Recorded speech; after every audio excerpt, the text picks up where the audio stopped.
Okay, magandang araw mga kabadyans, no? So ito, binigyan na naman tayo ng isang problema dito na single spark plug, no? 7 buwan pa lang itong unit na to pero may problema na agad, no?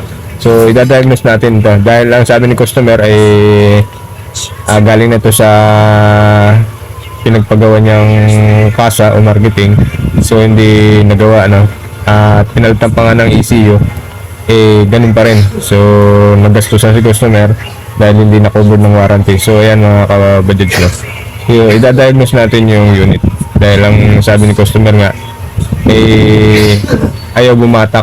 So kapag sinisilinyador mo, namamatay ang makina. So lumalabas sa kanyang error code sensor reference. So yan yung ating alamin kung bakit lumalabas yung error code na yan. So ayan mga kabadyads, no? So tagabi niya pala itong unit na to. Okay, dito sa part na to mga kabadyads, sisimulan na natin i-troubleshoot to mga kabadyads kung kakayanin ba natin.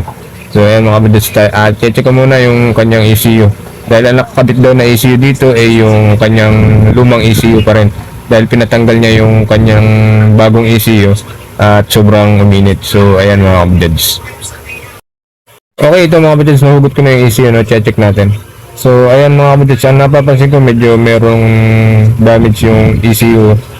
So ayan mga kabadyads, no? Pero sabi ni customer, umaandar naman. Ang problema lang kapag sinilinyador mo o nilagyan mo ng gas, namamatay ng makina. So yan yung problemang gusto ni customer na mawala, no? So ito nga pala yung kanyang bagong ECU. So, ayan mga kabadyads, ikakabit natin yan at i-check natin kung ano nga ba ang problema.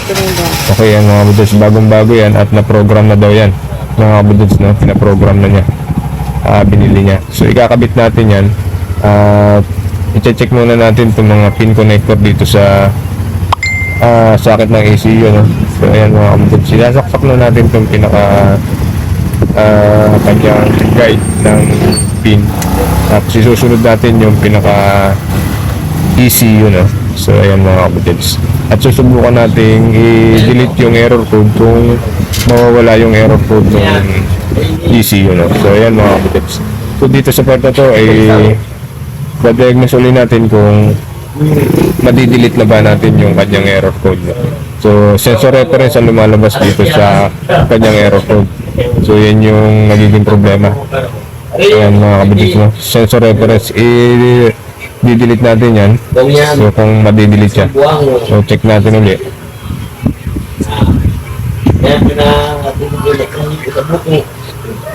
Okay yan mga kabadyads, talagang hindi nawawala yung kanyang error codes, yung sensor reference. So yun yung dapat natin i-trouble. So sisimulan na natin mag-trouble mga kabadyads, no?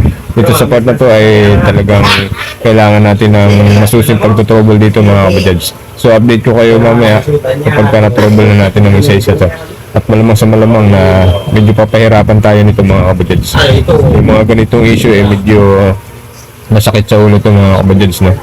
So dinala na nga dito ni customer nang baka sakali siya na makakaya natin gawin. So susubukan natin yung ating makakaya kung magagawa natin. So ayan. Okay, ayan mga kabadyads. Okay, ito mga kabadyads, no? Pinagkatiwala na sa atin ng customer na para magawa na yung kanyang unit. So ayan, gagawin natin lahat ng ating makakaya para magawa natin itong unit. So update ko kayo mamaya mga kabadyads kung kakayanin ba natin itong i-trouble. Okay, ayan mga kabadyads, no?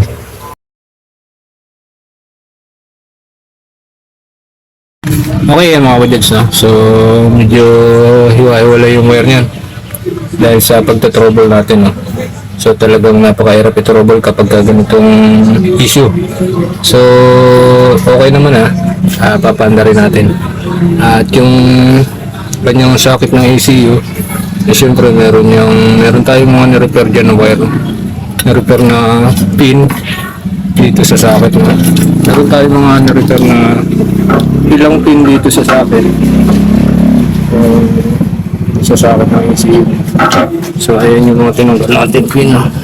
Yan, yung mga tinanggal tayo. So lahat na natin ang ibang pin. So buti na lang meron tayo dito mga ganitong socket na pinagpalitan. So para makuha natin ng mga socket ng connector ng ECU. So ayan, yung ilang bugtong yan. So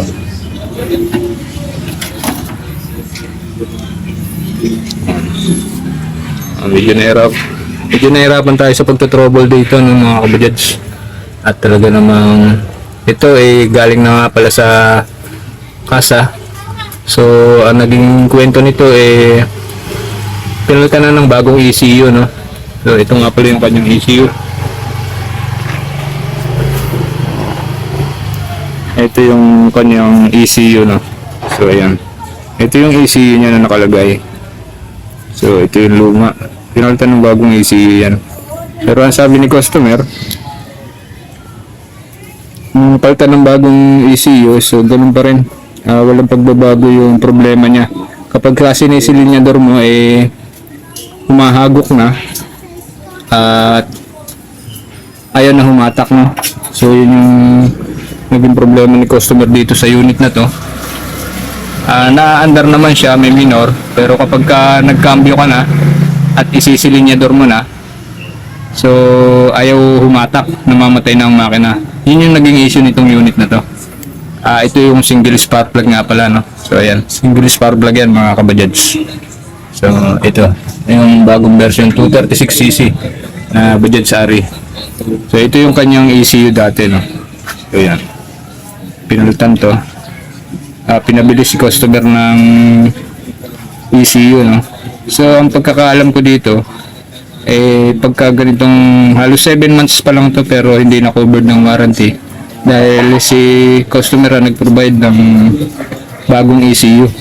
So ito yung kanyang lumang ECU, no? So nagiging error code niya sensor reference. So sensor reference hindi nawawala yung error code. Yun yung naging problema, no?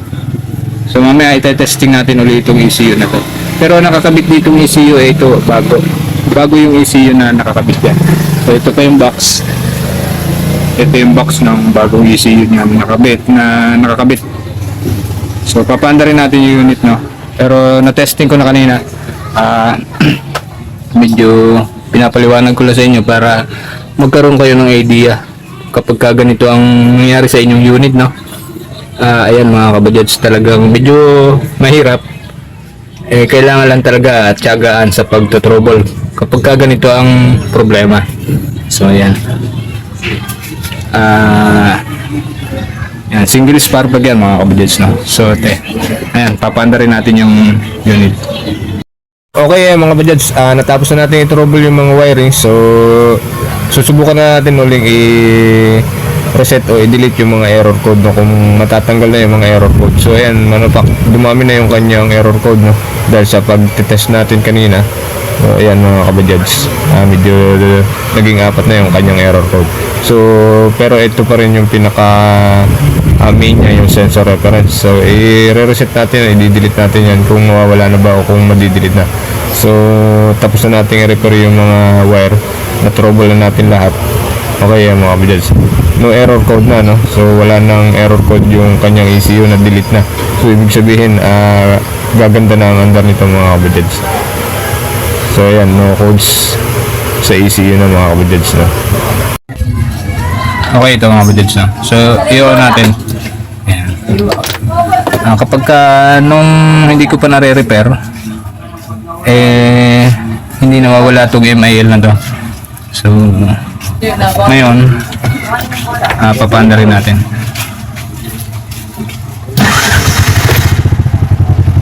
Mapapansin nyo, wala na yung MIL nya. Ayan. Pupunta tayo doon sa ito. So natin, andar yung unit na ganyan naman ang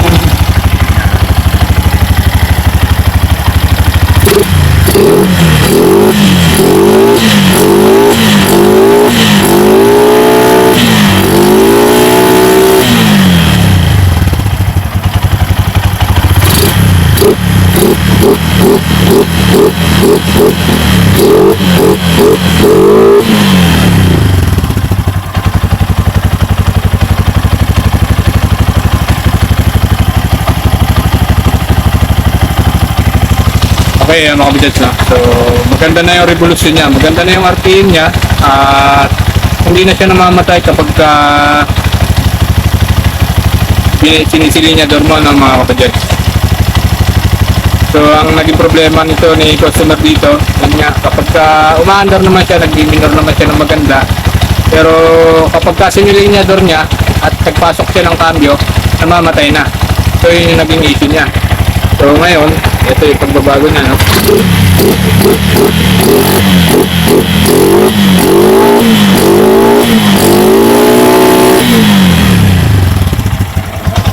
Okay na. Wala nang problema. So ngayon, ite-testing natin itong ECU niya, ite-testing natin ulit, no? Ilalagay ulit natin itong dati niyang ECU. So kung napapansin nyo, meron siyang hindi magandang condition, no? So ayan. Yun, medyo, pero sa tingin ko okay pa to. Ayan mga kapatid. Dahil itong ECU na to, ang sabi ni customer, umaandar pa rin. Pero ganun din ang issue. Kaya pinalitan ng bagong ECU, dahil nga ganun ang issue niya na kapag sinilinyador mo, namamatay. So nagbase agad sila sa ECU, no? Yun yung naging problema. Tapos hindi pa na-covered ng warranty. So si customer ang bumili ng ECU na mga kabadads. So kaya aware lang tayo sa mga ganitong unit, mga ganitong issue. So kailangan natin mabusising yung pagka-trouble, mga kabadads. Hindi kara-karaka kapag sinabing ECU, ECU na agad ang papalitan. So ito, katulad nito nangyari dito, pinalitan ng ECU ay ganun pa rin, walang pagbabago. So hindi sila nag-trouble. Kailangan ito trouble mo lahat ng wirings, no? Para malaman mo kung ano nga ba yung naging dahilan. So ayan mga kapatid. So ititit natin, test natin itong ECU na to kung okay pa ba siya. Ayan mga kapatid. Ayan, ito mga kapatid, no?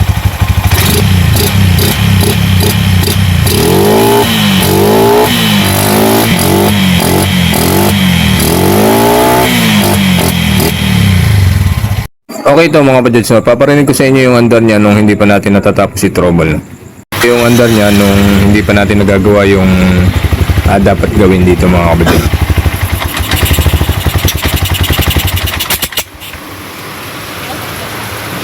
Okay yan mga kapatid, no? So kung napansin nyo kapag sinisilinyador ay namamatay yung makina. So yun yung andar niya kapag nung hindi pa natin natotrouble ng maayos yung kanyang electrical, no?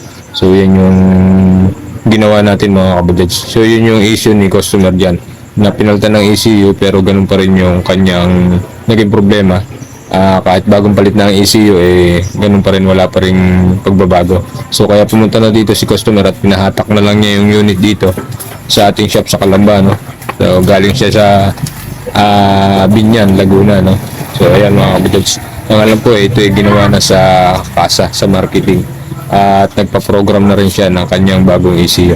Pero walang nangyari dun sa kanyang unit at ganun pa rin ang issue, kaya nagbakasakasali siya dito sa atin sa Calamba kung magagawa natin ang paraan. So ayan mga kabadads. Ito mga kabadads, no? Tatanggalin natin yung bagong ECU. So ayan. So ingat-ingat lang sa pagtatanggal ito at pagbabalik, no? So ayan. Ito bagong bago to. Pinrogram na to. Ayan. Binili ni customer to. So, ayan mga kabadads. Tapos ito yung luma niya. So ito yung gagamitin natin. Ito ilalagay na natin. So ito yung bago. Yung bago wala nang sticker. So yung luma niya, ayan. May sticker pa yan. Ayan mga kabadads.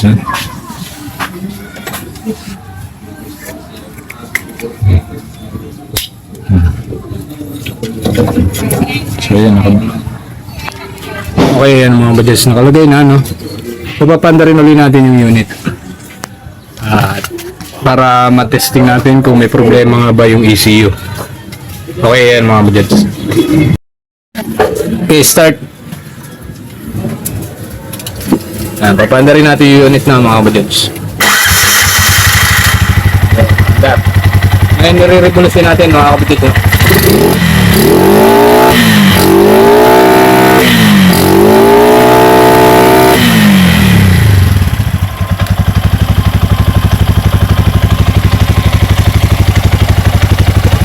So ang gamit nating ECU mga kabadads, yung dati niya, no? yung kanyang original na ECU. So ito yung kanyang binili na ECU. So ito yan. Ito yung bagong binili niya. So ang pinagtataka ko lang kung bakit hindi ito na covered ng warranty mga kabadyats. So 7 months old, no. So ipapakita ko sa inyo yung odometer nito. So ayan mga kabadyats. Ito nga pala ay taga Binyan. So Binyan City. At tingnan natin yung odometer nito mga kabadyats. So kung mapapansin nyo mga kabadyats, no? Ayan, wala din check engine yan dahil dinilit ko na kanina, na-reset ko na para maayos yung wirings, no? Nasa wirings ang problema eh, wala sa ECU. So ayan mga kabadyats. Tapos ang odometer nito eh, ayan. So ilawan natin. Ayan. Ito ang odometer niya, 13,700. So batang bata pa, 7 buwan pa lang daw itong unit na to, no? So sa loob ng 7 buwan na yon, 13,700 yung odometer niya, pero hindi na covered sa warranty. So ayan mga kabadyats, no? Okay na yung unit ni customer, no? Tapos mamaya papakita ko sa inyo kung ano pa yung iba, kung may pinalitan akong isang sensor dito na talaga nagmamalfunction siya. So yun yung ating papakita ko sa inyo kung ano yun, kung bakit pabalik-balik yung MIL niya hindi nawawala, no? So yun yung sensor reference. Okay yan mga budgets, no? So 13,000, so hindi na covered ng warranty.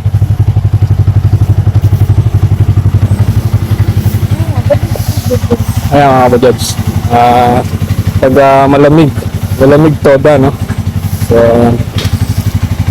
budget Sari 236cc. So ayan.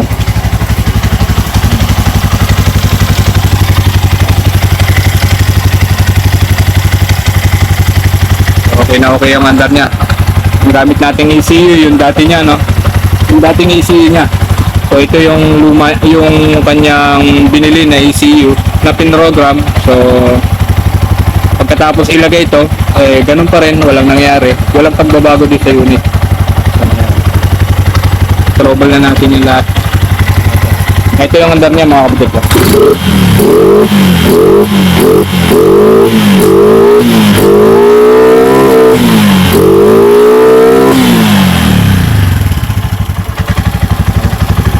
So ngayon, ayusin na lang natin yung mga wire na yan. Pagkatapos natin ayusin yung mga wire na yan, ang request ni customer, lilipat tong lagayan na to. So itataas natin yan mga kabadyads. Okay, ito mga kabadyads yung ating pinalitan na sensor, no? Ito yung map sensor, T-map sensor, no? So ito yung 3-in-1. So bakit ko ba pinalitan, no? So kaya ko pinalitan to mga kabadyads dahil yung output voltage niya ay hindi na nagre-reading, hindi na siya nagsisignal papunta dun sa ECU. Yun yung output. Okay naman yung input na 5 volts. So yung output niya ang naging problema. Yun yung signal papunta dun sa ECU, no? So kaya lumalabas yung sensor reference dahil dito sa map sensor na to, no? So paano nga ba i-trouble yung mga ganung code error? Siyempre magbe-base kayo dun sa mga pinanggagalingan na tinutukoy ng sensor reference. So ano nga ba yung sensor reference? So yun yung mga 5 volts voltage, no? So alin nga ba yung mga 5 volts voltage? Siyempre itong ECU natin ay meron yung mga 5 volts voltage na output, no? So hahanapin nyo yung kung alin yung output ng 5 volts voltage. So ito yun mga kabadyads, no? Ito yung output ng voltage na 5 volts. So saan ba papunta to? Ito ang pupuntahan nito mga 5 volts output ng ating ECU dun sa tulad nito TPS at T-map. So yung TPS at map sensor nandito na, pinagsama na yan dito sa iisang sensor, no? Kaya tinawag na 3-in-1. So dito papunta yung 5 volts output ng ating ECU. Tapos ito yung rollover sensor. So meron niyang output voltage 5 volts din. So ito yan. So i-check nyo yan isa-isa, ano? Tapos yung dito sa TPS, so ito yan. Ito yung output ng ating ECU papasok dito sa ating sensor. So alin nga ba yung output voltage ng ating ECU? 5 volts. So kaya lumalabas yung sensor reference dahil ang ibig sabihin nun, ang trouble code nun, ECU shorted to ground o sa positive. So yun yung ibig sabihin nun, mga kabadyans. So alin nga ba yung output? Ito yon. Ang pupuntahan nito papunta dito, no? Meron yan papunta ritong 5 volts output ng ating ECU, tapos dito sa rollover sensor may 5 volts din yan. So itong wire na to, no? So yan, i-check nyo yan kung may 5 volts ba siyang binabato. Ngayon kapag ka okay yung 5 volts voltage na, so yung input naman, i-check nyo rin yung input nito. Ito yung signal papunta naman dun sa ECU. So kailangan magkaroon din siya ng reading niya, halimbawa ay mga 1.2 volts o basta hindi tataas sa 5 volts voltage din yung signal nito at signal din ito. So yung dapat nating i-consider o i-trouble, mga kabadyans. Kaya hindi basta-basta mag-trouble ng mga ganitong issue, no? Sensor reference, so hindi karaka-raka kapag ka sensor reference ang lumabas, magpapalit na kayo ng ECU, no? So hindi ganoon. Ang ito-trouble nyo dyan, wirings, sensor, at kung ano yung pinupuntahan ng 5 volts at yung output at input na 5 volts, no? So yun yung dapat yung ito-trouble, hindi magpapalit agad kayo ng ECU. So ayan, mga kabadyans, no? So yun yung naging problema niya.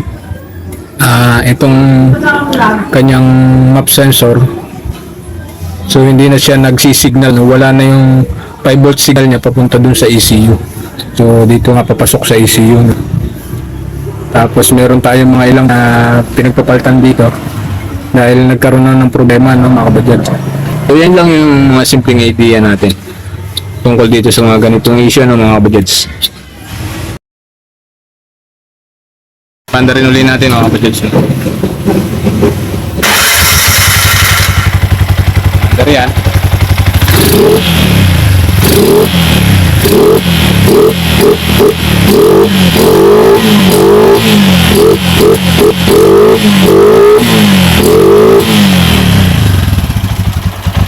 So maganda na yung response ng kanyang accelerator, na wala ng problema.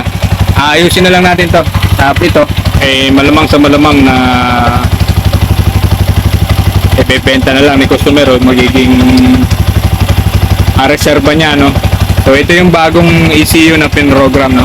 Ang pinagtataka ko lang talaga dito bakit hindi na covered ng warranty yung mga ganitong ECU na halos 7 months pa lang, tapos 13,000 km pa lang ang tinatakbo, pero hindi kinovered ng warranty.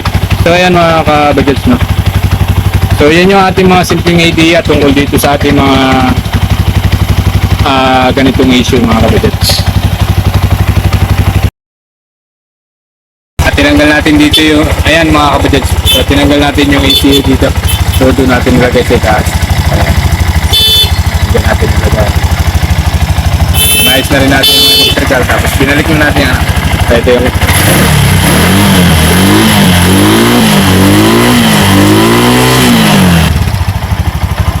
Ito yung kanyang ECU na bago, no? So magkakaroon ng reserva si customer na ECU.